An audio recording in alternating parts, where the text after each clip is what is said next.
Assalamualaikum warahmatullahi wabarakatuh. Jumpa lagi bersama sahabat-sahabat Matan TV dimanapun berada. Indonesia kembali berduka dari ujung barat hingga ke pesisir tengah Sumatera.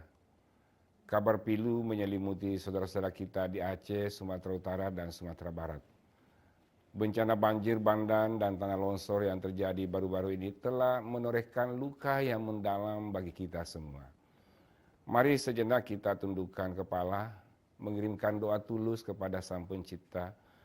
Semoga para korban yang telah berpulang mendapatkan tempat terbaik dan paling mulia di sisinya, serta diterima segala amal kebaikannya. Bagi keluarga yang ditinggalkan, semoga Tuhan melimpahkan samudera kesabaran dan kekuatan untuk bangkit dari masa-masa sulit ini. Mari kita jujur, kita sedang hidup di era himpitan dua krisis. Di satu sisi kita menghadapi krisis kemanusiaan, konflik intoleransi dan kekerasan. Di sisi lain kita dihajar krisis lingkungan, perubahan iklim yang membuat cuaca jadi monster menakutkan. Tapi menyalahkan hujan sama saja seperti menyalahkan tamu yang masuk ke rumah yang pintunya sudah kita jebol sendiri. Para pakar sudah bilang, penyebab fundamentalnya adalah dosa ekologis kita yang itu deforestasi di hulu bukit barisan dan hilangnya daerah resapan air. Tanah yang seharusnya menjadi spons penahan air kini gundul dan tak berdaya. Saat hujan turun, air itu tidak meresap, tetapi meluncur liar membawa tanah, batu, dan maut ke permukaan warga. Kita telah mengkhianati mandat kita sebagai penjaga bumi.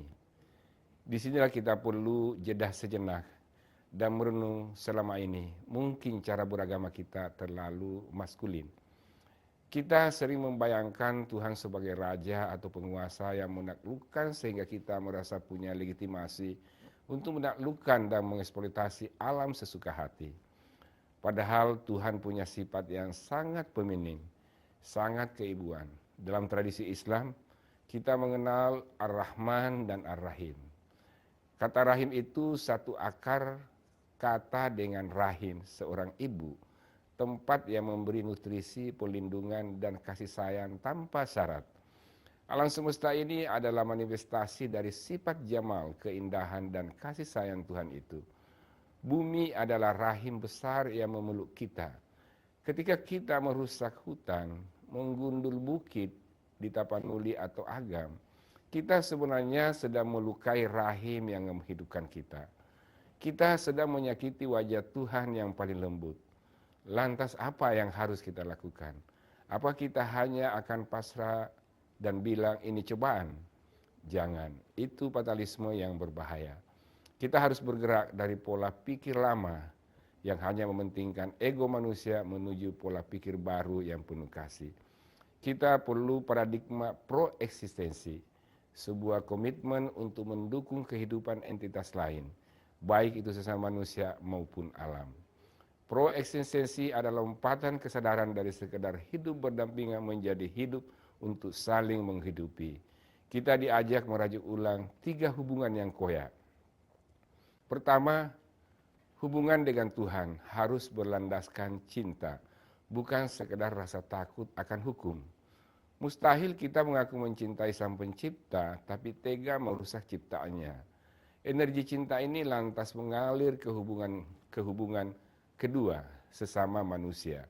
Perbedaan tak lagi dilihat sebagai ancaman, melainkan rahmat untuk berkolaborasi, bukan sekedar bertoleransi. Puncaknya adalah hubungan dengan alam. Kita harus menanggalkan jubah kesombongan sebagai penguasa dan menggantinya dengan peran pengasuhan yang amanah. Alam bukan properti, ia adalah saudara serahim yang setara di mata Tuhan.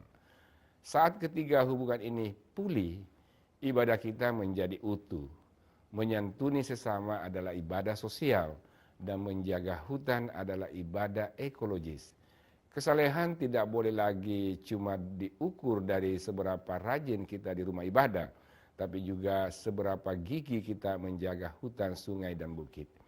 Menanam pohon dan menjaga lingkungan bukan lagi sekedar hobi pecinta alam, itu adalah ibadah sakral. Sumatera sedang berduka. Mari kita kirimkan doa, bantuan, dan yang paling penting, janji untuk berhenti melukai ibu bumi. Karena jika rahim ini rusak, kemana lagi kita akan berlindung. Demikian, semoga bermanfaat bagi kita semua, terutama kepada bangsa dan negeri yang kita cintai. Wassalamualaikum warahmatullahi wabarakatuh.